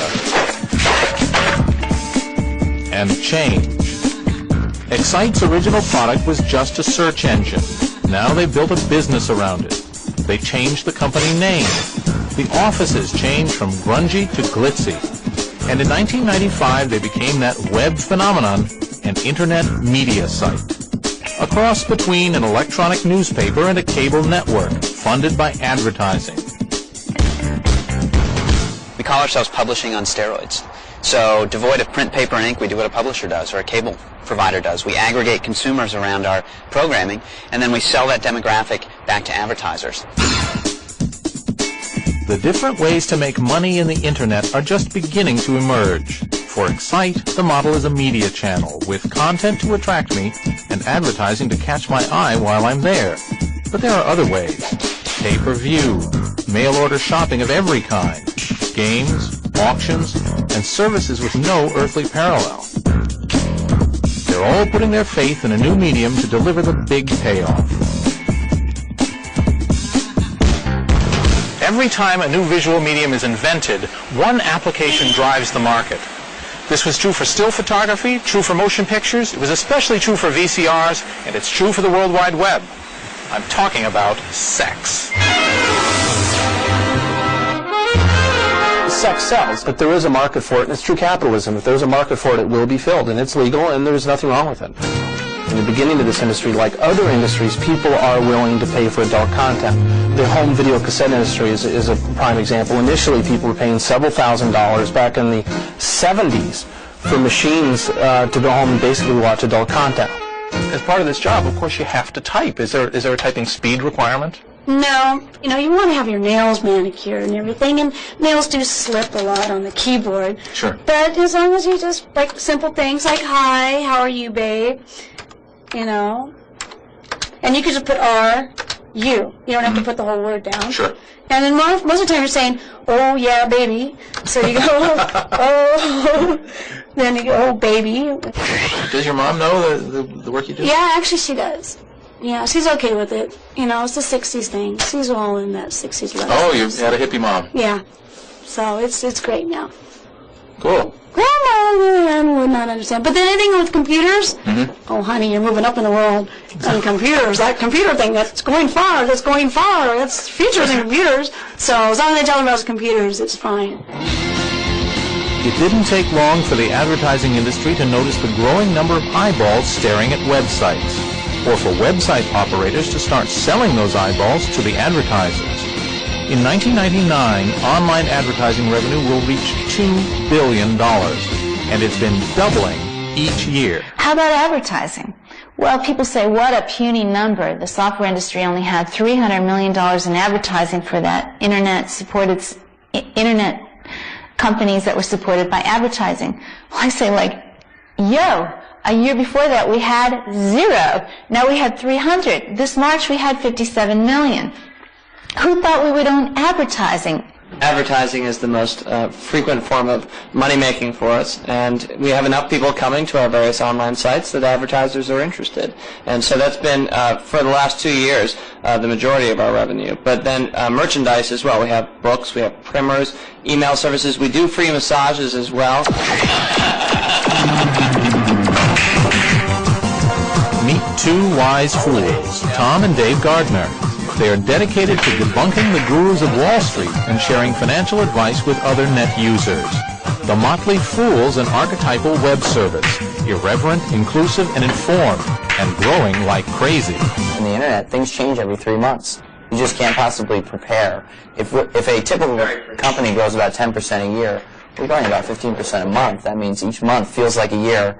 And if you saw Dave, he was about 1.5 feet taller about a year ago. I was a fetching fella back then. The Motley Fool today is a media company whose mission is to teach people how to invest their own money.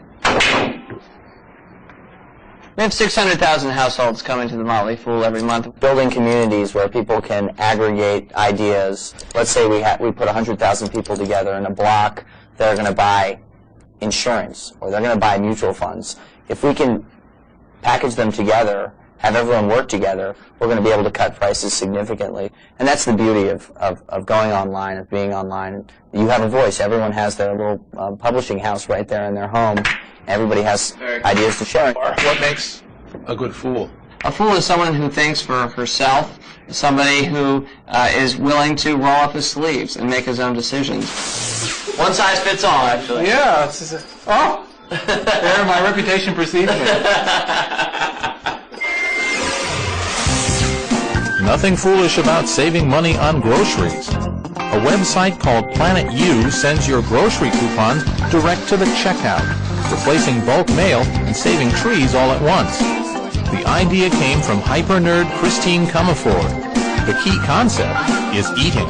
If you don't eat, you're dead, okay? So how about taking the most basic thing that we all have to do, right, and bringing those packaged goods, the people who promote this salsa, whatever, wheat thins, okay, bringing those people to advertise on the net, because you've got to buy paper towels anyway. So the thing is, 325 billion coupons are distributed in the USA annually. 2% are redeemed. Only 2%? 2%, yes! 98%, all right, end up in the rubbish or in the recycling. It is totally ineffective. So once you grab your Planet U promotions, either from a partner website or from the Planet U website, you can then say, I want my promotions mailed to me, or I want my promotions delivered to the store that I shop at. Aha. So you can deliver them to the point of sale system. You walk in, you identify yourself by swiping whatever card you set up as your ID, all right? And then, ka-ching, the register receipt has a deduction.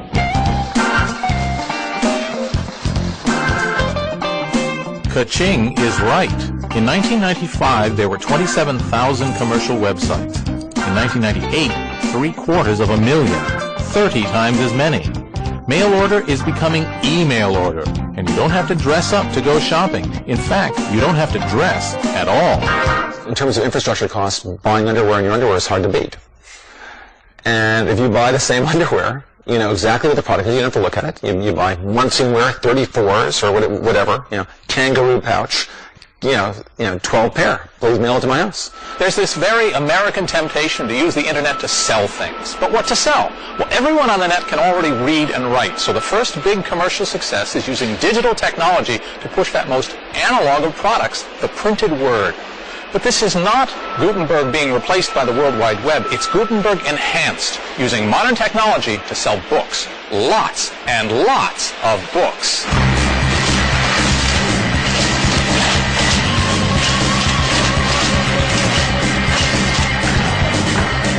In the spring of 1994, I came across the statistic that web usage was growing at 2,300% a year. And outside of a petri dish, I hadn't seen anything grow that fast. I made a list of 20 different products that you might be able to sell online and picked books as the first best product, primarily because there are so many books. There's no way to have a 2.5 million title physical bookstore. The largest physical bookstores in the world only have about 175,000 titles. And there's no way to have a print catalog. If you were to print the Amazon.com catalog, it would be the size of more than 40 New York City phone books. The basic technology is fairly simple. The problem was ubiquity of that technology. And this looked like, because of that growth rate, the first time ever that the basic technology needed to do electronic commerce in an acceptable way would be ubiquitous. So it actually turns out that the ubiquity of the internet is more important than the technology of the internet.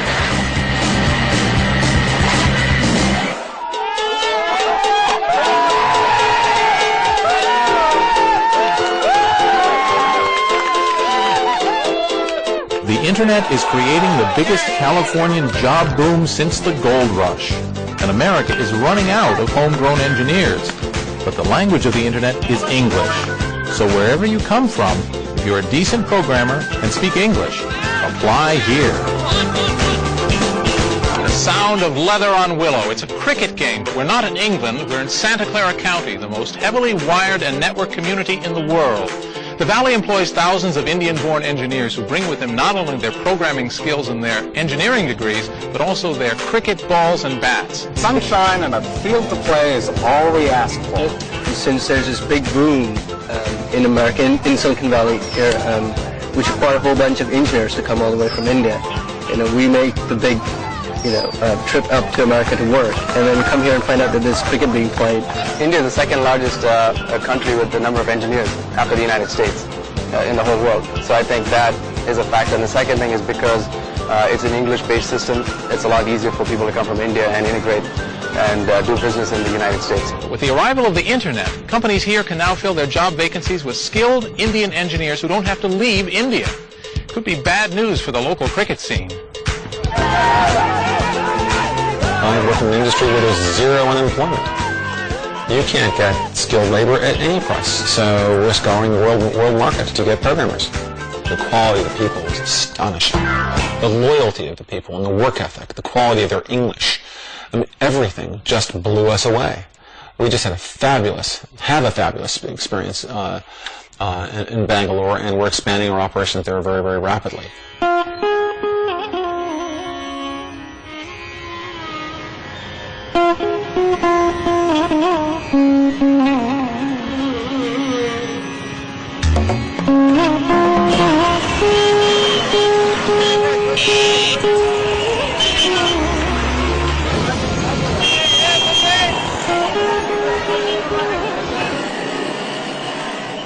For all the outward differences, India's Silicon Valley has a lot in common with my Silicon Valley, starting with traffic jams and construction everywhere. The street signs and billboards are all in English. Bangalore is busy and booming because of the huge numbers of programmers Western companies are putting to work. The internet has become a worldwide digital communication network that rivals in size the telephone system. So here we are, 12,000 miles, 12 time zones away from where I live in Silicon Valley in California, in Bangalore, the Silicon Valley of India. Programmers here solve the problems of users around the world. Companies founded here serve customers in Europe and the United States. And it all happens because of the internet. So what we have done is to set up the company here, the kind of investment which you see here, which you made, with a clear approach to do work in India, leverage those skills, develop those technology skills in India, so that we leverage them for Novell. Novell, the netware company from Utah, is constructing a new Indian headquarters building here. 21st century technology built by pre-industrial labor. We work with GE, General Electric, almost all the units of GE, Allied Signals, Sequent, Xerox, Putnam Investor Services in Boston,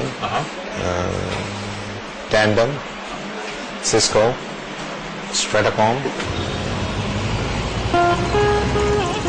Sundar Sankaran is a typical young programmer in Bangalore. Sundar offered to take me to work with him on the back of his motor scooter.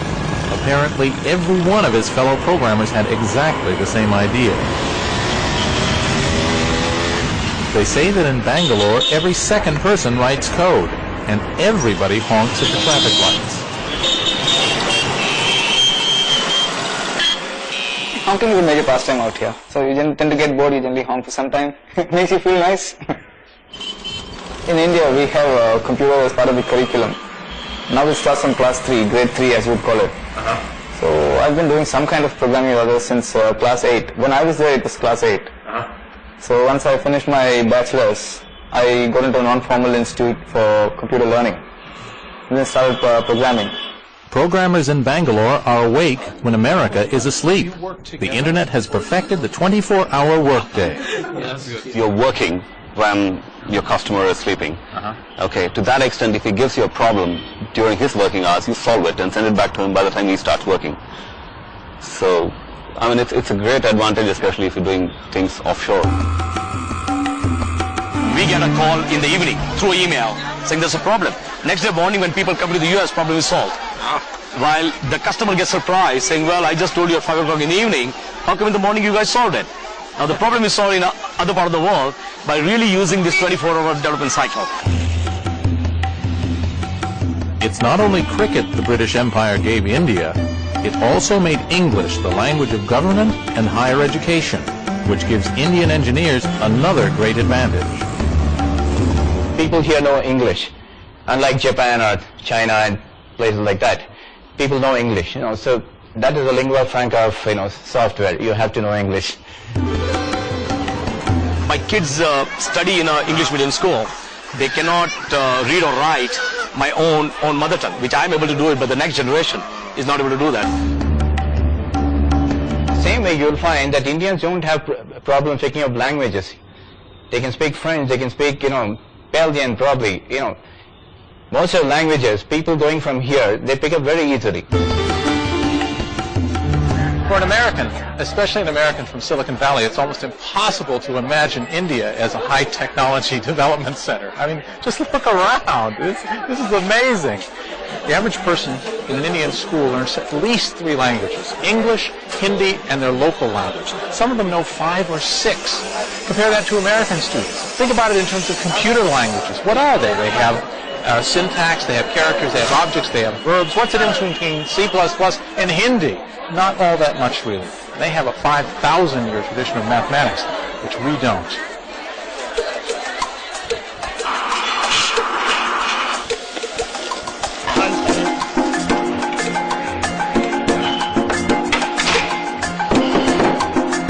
After the World Wide Web and the browser, there's a third breakout invention that's driving the expansion of the web lifestyle.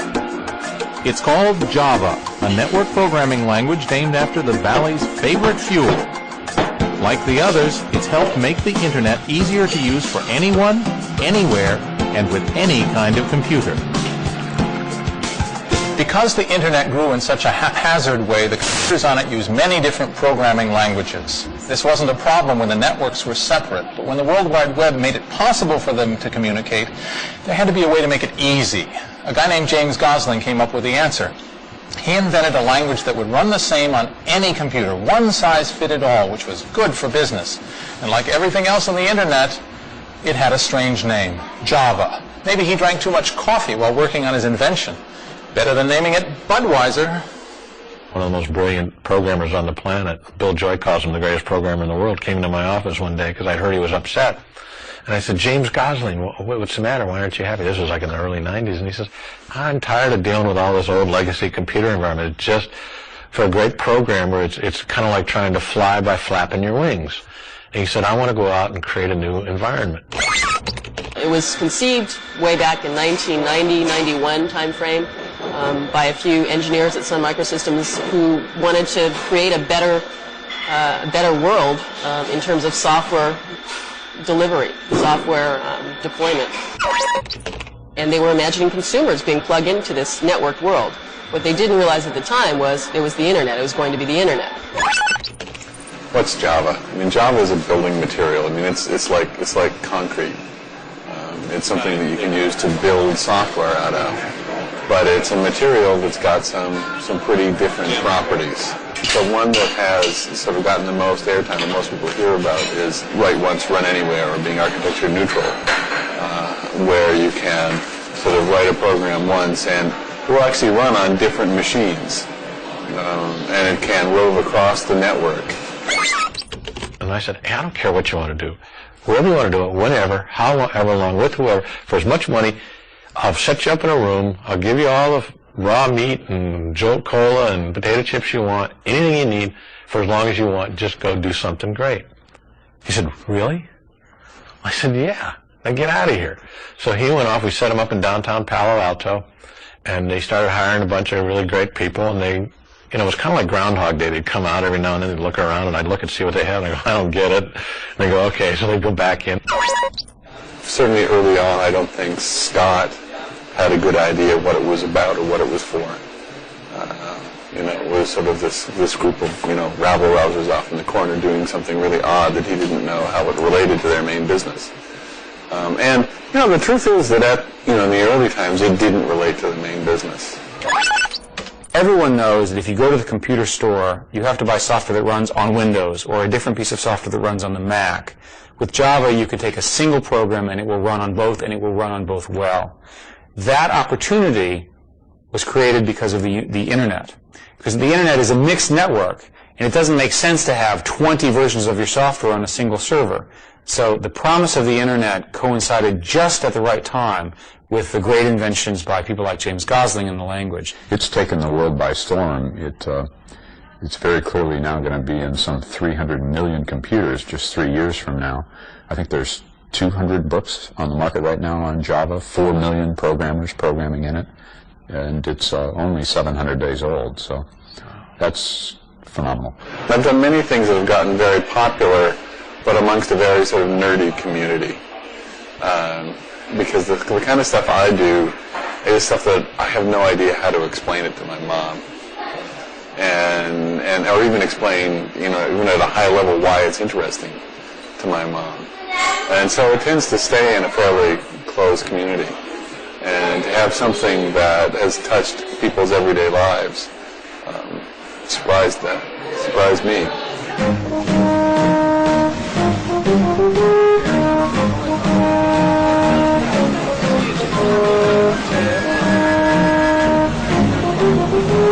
The 1990s Internet has spun off two significant challenges for Bill Gates. Both Netscape's browser and Sun's programming language Java were not invented at Microsoft. Bill was slow to see the challenge at first. Then he took action. Here on the shore of Lake Washington near Seattle stands a monument to Bill Gates' brilliance, or at least to his money. The last time anyone tried to estimate, Bill's new house was going to cost $50 million. But over the last 2 years, his wealth has increased at a rate of $31 million per day. So no matter what it costs, it doesn't matter. Bill Gates didn't get to be the richest man in the world just because he's smart or just because he's lucky. It's because he's smart and lucky and knows it and pushes his every advantage to the limit. Bill had largely ignored the Internet. How could a non-commercial network offer a business opportunity?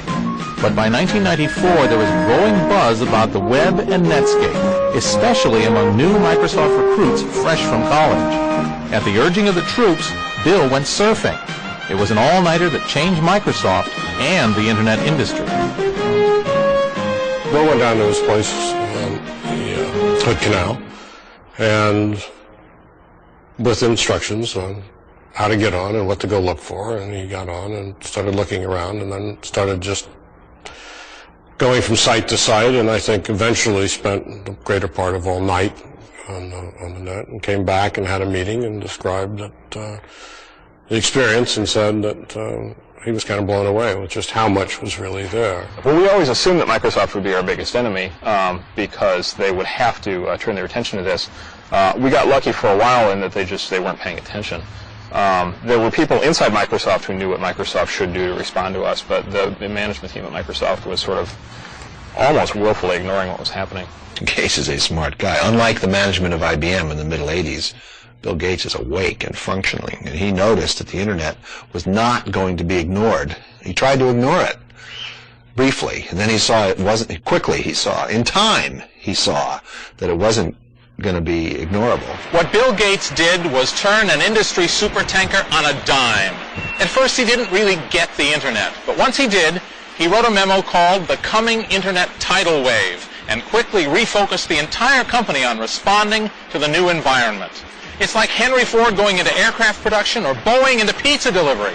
But it worked. Microsoft was ever building, just in a new direction. Bill likes to have a general feeling of paranoia throughout the entire company as to who's going to come along with something that's going to destroy one or all of our businesses. And so people are very receptive to an understanding of a sudden direction change. When Bill finally says that, boy, we better do something about this, instantly people get it. I wrote a memo at one point called The Internet Tidal Wave that very explicitly said, I've told you many times in the past, I think the Internet is a priority. I'm now telling you it is the priority. And the timing was very good there because we were getting along in terms of Windows 95. We thought we had that all well understood, and we could really get a lot of energy focused on the Internet. Microsoft announced to the world their change of direction on a date with historic significance for Americans, Pearl Harbor Day. It was actually Admiral Yamamoto who observed that he feared they had but awakened a sleeping giant. We did a big event on December 7th, must have been 1995, where we, for the first time, showed the world how this had all built up. And they saw, hey, this is pretty dramatic. This company is going to deliver great Internet software. So saying it was an epiphany is a little too much, but saying that it became the centerpiece of our strategy, that's absolutely right. You will hear from us that we're not forming an Internet division. To us, that's it's like having an electricity division or a software division. The Internet is pervasive in everything that we're doing.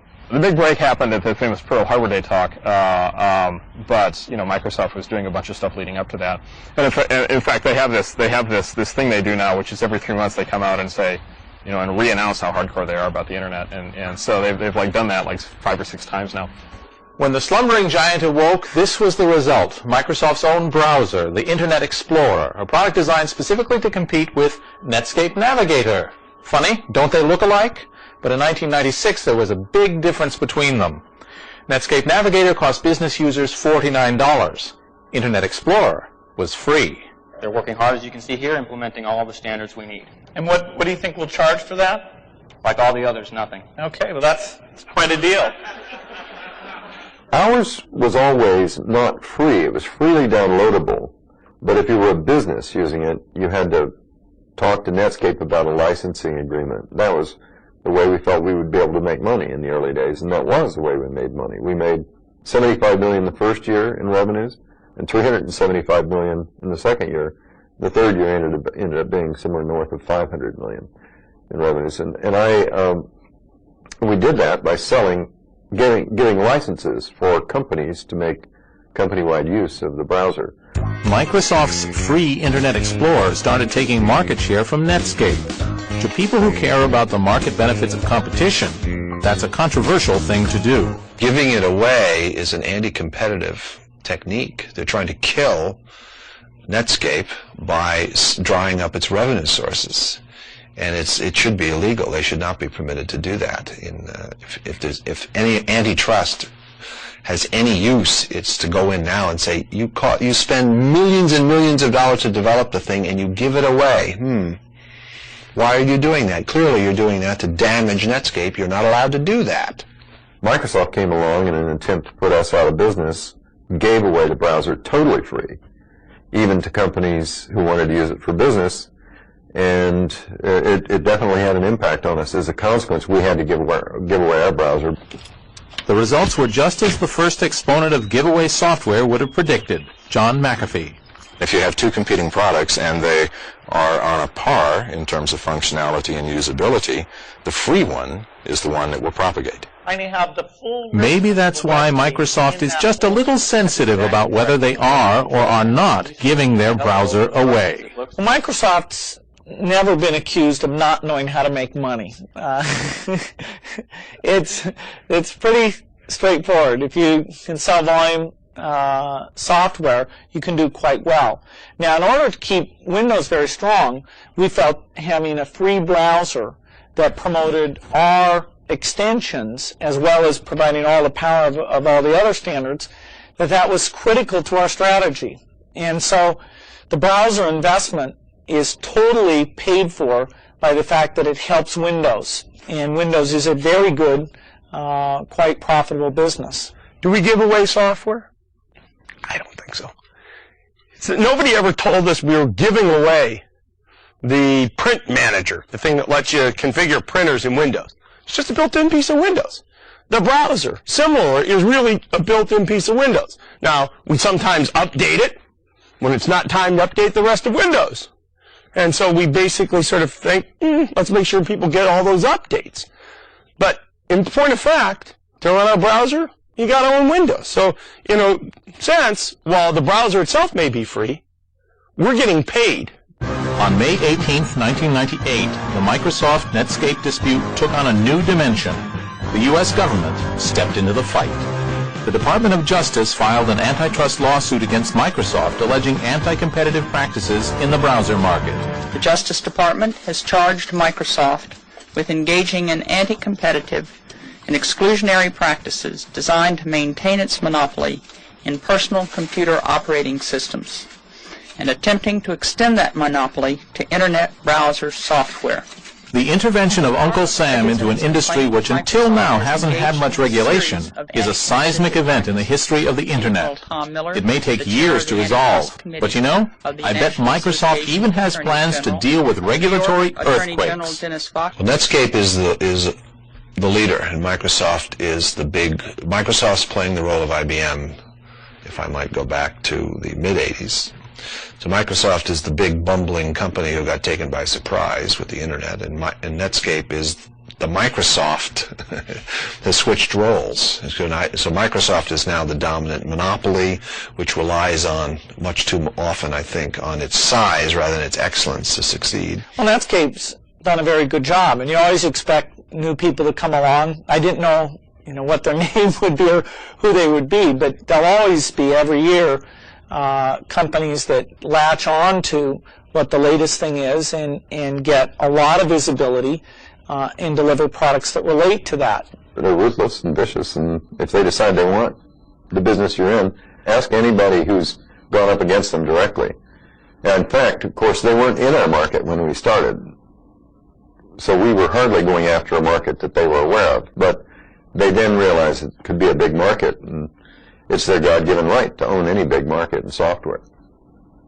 When you're up against Bill Gates and his money, and he is following this strategy, the best bet is to get into another business. Just say, okay, forget it, I'll do something else in life. Because you cannot compete with that. So who will win this battle of the browsers? Well, Microsoft's Blitzkrieg has already taken a big bite out of Navigator's market share, forcing Netscape to match Microsoft's tactics and give their browser away. Is history repeating itself? Will Bill Gates own the Internet the way he already owns the PC universe?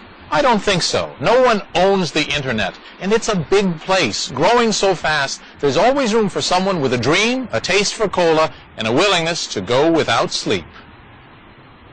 someone like Joe Kraus of Excite.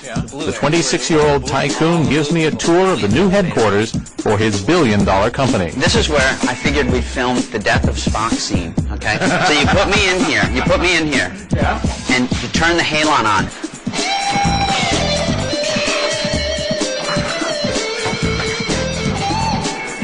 The last mind meld. Oh, my wife. I love her. It's a new show. It's a show every 90 minutes. I'm like Shamu. Hey, you brought with you the alien baby. You know, this is leaking. Security level 10. You like the garage door? You started in the garage, now you have a garage door? This conference room is actually called the garage. Right? So we figure sort of hark back to our roots here in the garage. This is for executive caliber meetings. He dons the bulk. The first time we were with you guys was, I don't know, 94? Right? 3 years ago. 94 in another garage. And I had a sense at that time, just a little sense, that you basically had no idea what you were, up against. That hasn't changed. Just looking around me and saying, wow, we have all these fantastically dynamic people that we're working with, and, this company exists here because of us, because of something that we started, and that's insanely gratifying. I'm sort of listening to myself talk about this and think, wow, are we really successful at this point? Have we really gotten that big so that now I'm telling small startup companies how to do the same thing? So I think that remembering back to the garage helps keep you paranoid, because you realize how quickly things can go from garage to something like this. And I think we all feel extremely proud and happy of what's been accomplished. But I think that it sort of reminds you that just as easily as you can make it here, you can make it back to the garage. This is the Silicon Valley fairy tale, and there are thousands more little gangs of dreamers eating burritos and working all night to make their fortunes in the wired world, so they could celebrate one day with a trip to Hawaii. We had all said at some point, the 6 founders were all going to take a trip to Hawaii, and it always was sort of, well, when we accomplish the next thing. And when we accomplish the next thing, we'll do it. So when we get our funding, we'll do it. We got the funding, we didn't do it. When we get our strategic round of financing, we'll do it, and we didn't do that. When we get this deal, we'll do it, and we didn't do it. We're in Hawaii.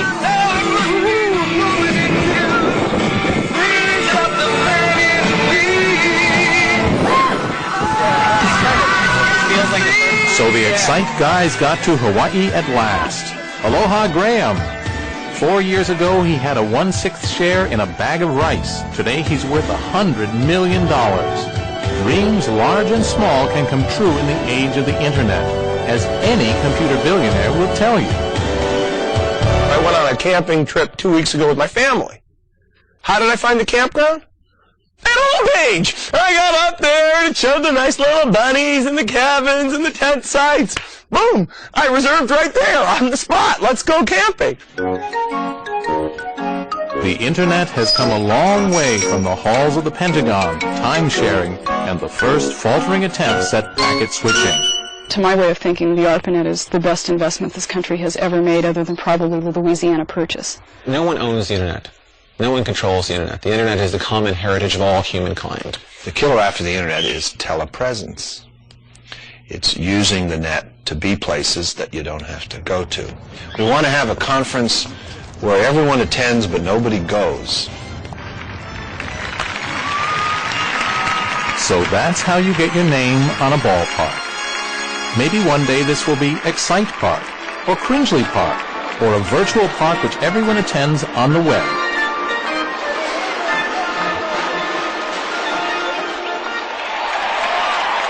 But for peanuts and Cracker Jack and that authentic sunburn up in the bleachers, I guess you just have to be there.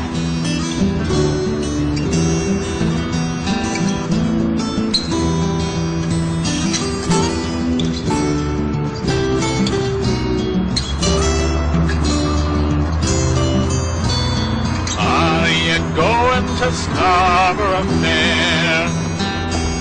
Parsley, sage, rosemary, and thyme. The information superhighway of the 70s The first ever computer network was a tool built mainly by graduates of MIT for universities. But linking mainframes on campuses had no commercial application. It took the invention of the personal computer to transform it and spread networking from campus to offices and beyond.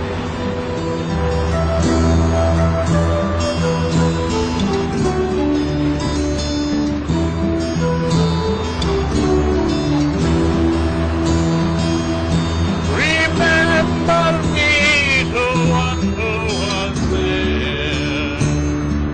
She once was the true love of mine.